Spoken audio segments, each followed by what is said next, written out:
অন্তর্বর্তী সরকারের কোনো কাজ জনগণের কাছে দৃশ্যমান নয় বলে অভিযোগ করেছেন বিএনপির স্থায়ী কমিটির সদস্য গয়েশ্বরচন্দ্র রায়। প্রশিক্ষণ বিমানটি কেন জনবহুল এলাকায় উড়ানো হলো সেই প্রশ্নও রাখেন তিনি। উত্তরায় মাইলস্টোনের বিমান দুর্ঘটনায় নিহত শিক্ষার্থী নুসরাত জাহান আনিকার পরিবারকে সহমর্মিতা জানাতে গিয়ে এসব কথা বলেন গয়েশ্বর। এ সময় কান্নায় ভেঙে পড়েন আনিকার পরিবারের সদস্যরা। তানজিদ ভুঁইয়ার প্রতিবেদন।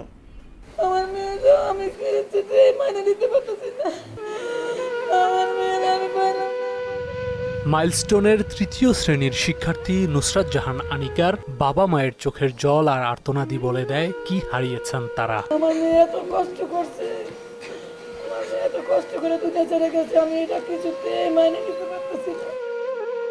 কিভাবে তারা এই শোক সইবেন তা বলার ভাষা যেন কারোরই নেই।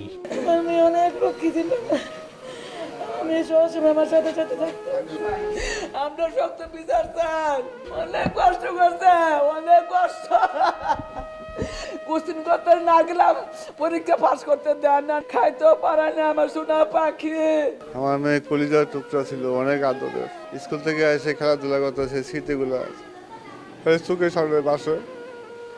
আমার যত আনিকার পরিবারকে সহমর্মিতা জানাতে এসে বিএনপির স্থায়ী কমিটির সদস্য গয়েশ্বরচন্দ্র রায় বলেন, সমন্বয়হীনতার অভিজ্ঞতার অভাবে নানা বিতর্কে জড়িয়ে পড়ছে অন্তর্বর্তী সরকার। সরকার প্রকৃতভাবে তো সরকার চালাচ্ছে না, সরকারের মধ্যে সমন্বয়হীনতা আছে, অভিজ্ঞতারও ঘাটতি আছে। সত্যিকার হতে ছাড় করতো সরকার পরিচালনার ক্ষেত্রে, তাহলে অনেক বিতর্কের জন্ম দিত। একটা নির্বাচিত সরকারের দায়বদ্ধতা থাকে, কিন্তু অনির্বাচিত সরকারের দায়বদ্ধতা থাকে না। এ সরকারের কোনো কাজই জনসম্মুখে দৃশ্যমান নয় বলেও অভিযোগ করেন তিনি। যে যেই দায়িত্ব আছে নিচ থেকে উপর পর্যন্ত সরকারের উপদেষ্টার বাইরেও তারও অফিস আদালত সঠিকভাবে করে কিনা এ ব্যাপারে সন্দেহ আছে।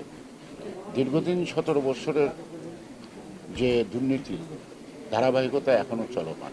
নির্বাচন যত বিলম্ব হবে সরকার ততই প্রশ্নের মুখে পড়বে বলেও মন্তব্য করেন এই বিএনপি নেতা। প্রকৃত অর্থে জনগণের নির্বাচিত প্রতিনিধি দ্বারা সরকার গঠিত না হওয়া পর্যন্ত যত বিলম্ব হবে তত নানা ধরনের জটিলতা।